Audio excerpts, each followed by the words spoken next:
Dentro de las compañías de alta calidad, que típicamente son sectores defensivos y donde tenemos algunas compañías menos posición de lo que tuvimos históricamente hace 1 o 2 años, y donde son compañías que lo que nos impide tener posiciones más grandes o mayores son los precios. Les pongo el ejemplo de la compañía GlaxoSmithKline de GSK, la compañía farmacéutica que tiene una capitalización bursátil en torno de 75.000 millones y un beneficio operativo pues que está en 8.200 millones, y el año que viene estará entre 8.350 y 8.500, y el siguiente pues estará un 3% arriba, un 3% abajo, es decir, tiene básicamente una capacidad de predecir la cantidad de beneficios operativos que vamos a generar que es francamente estable. Esta compañía a día de hoy cotiza a 14 veces beneficio, que es un precio que es razonable, que no está tirado, pero que es razonable y que nos sirve tener una muy buena compañía a lo que creemos que es un precio más que razonable.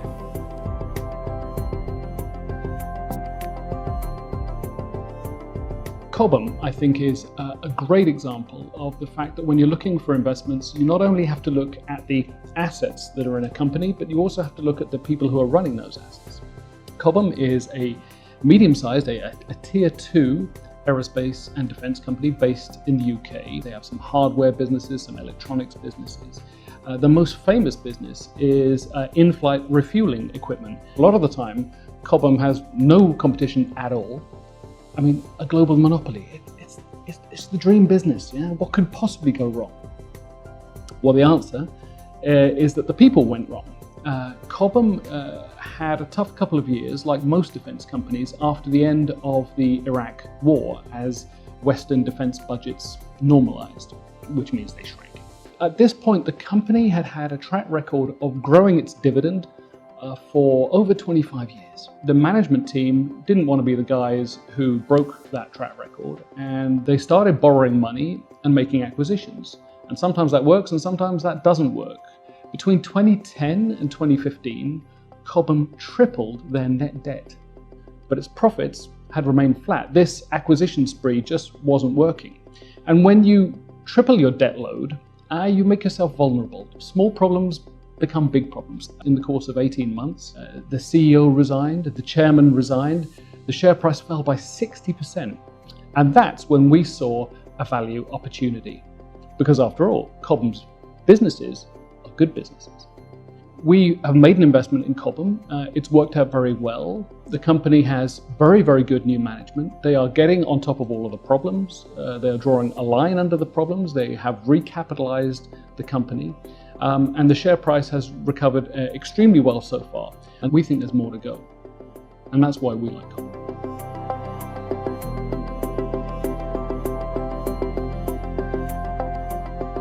¿Cuál es la realidad de esta compañía? Esta compañía hoy genera 640 millones de caja libre al año. Es decir, la diferencia entre los ingresos y los gastos que tiene son 640 millones.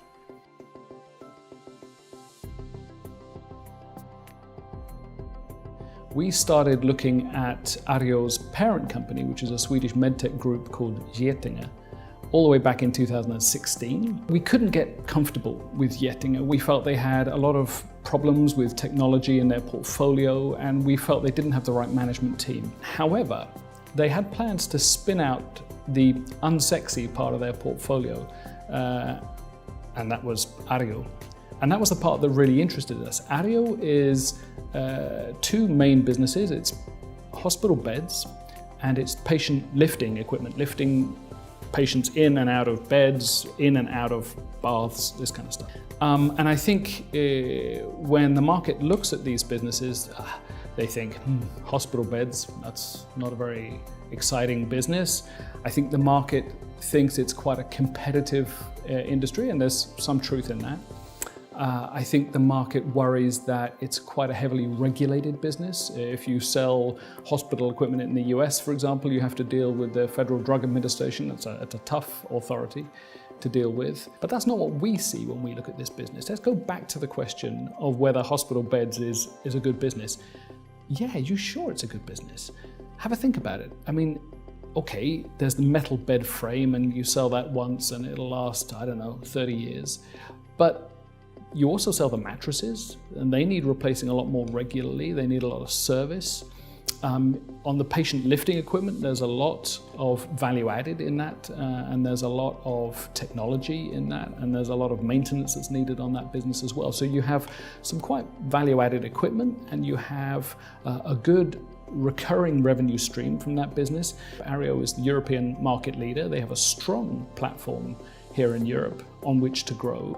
And the European market is not that consolidated. Yes, there are 3 big players, Ario is the largest, but there's a large part of the market outside those big 3, and I think probably all of those big 3 will continue to grow and take market share over the next few years. So all in all, our view of Ario is a company with a lot of potential that for the time being is being very overlooked by the market.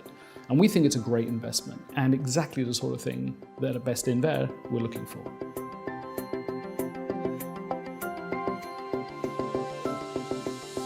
Tenemos compañías nuevas, como es el caso de Befesa, que es razonablemente inusual para nosotros en un sentido. Esta es una nueva salida a bolsa que ocurrió durante el otoño. Es decir, es una compañía que ha salido a cotizar muy recientemente. Digo inusual, nosotros tenemos una cierta aversión a participar en las salidas a bolsa por un motivo, pues por un motivo muy básico, que es la asimetría de información que hay. El vendedor sabe mucho más que el comprador y nosotros en esa situación estamos en posición de comprador, con lo cual no es un buen punto de partida en general las salidas a bolsa.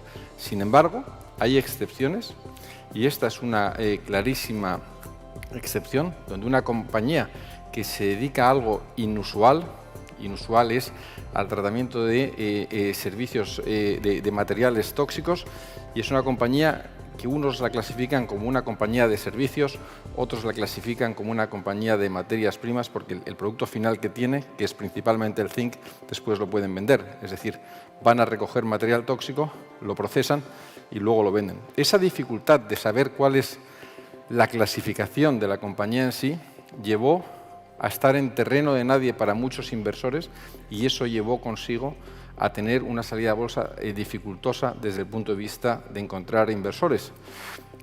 Allí estábamos nosotros para ayudar. Fue hace 3 meses, compramos un 7% de la compañía, que significa un 2% del fondo. Fue a 28 euros, hoy cotiza a 40.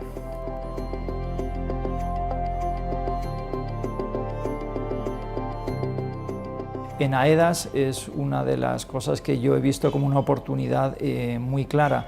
La compañía sigue ejecutando su proyecto de una manera impecable.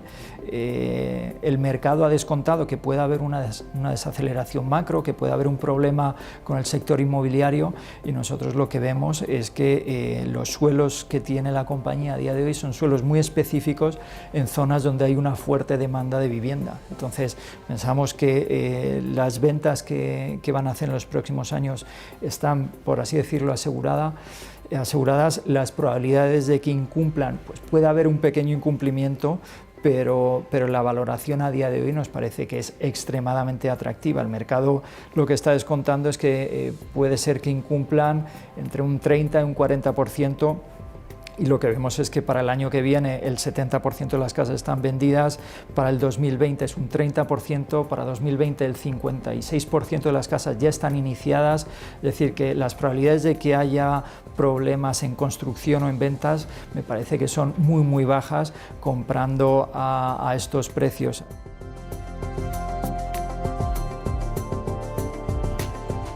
Pues como es el caso de Valeo, un suministrador de partes de automoción.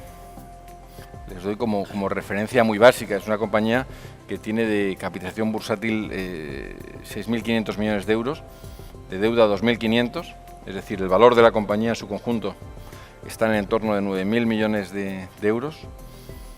Las ventas pues están ya cerca de 20.000 millones, con un margen de EBITDA en el entorno del 15%.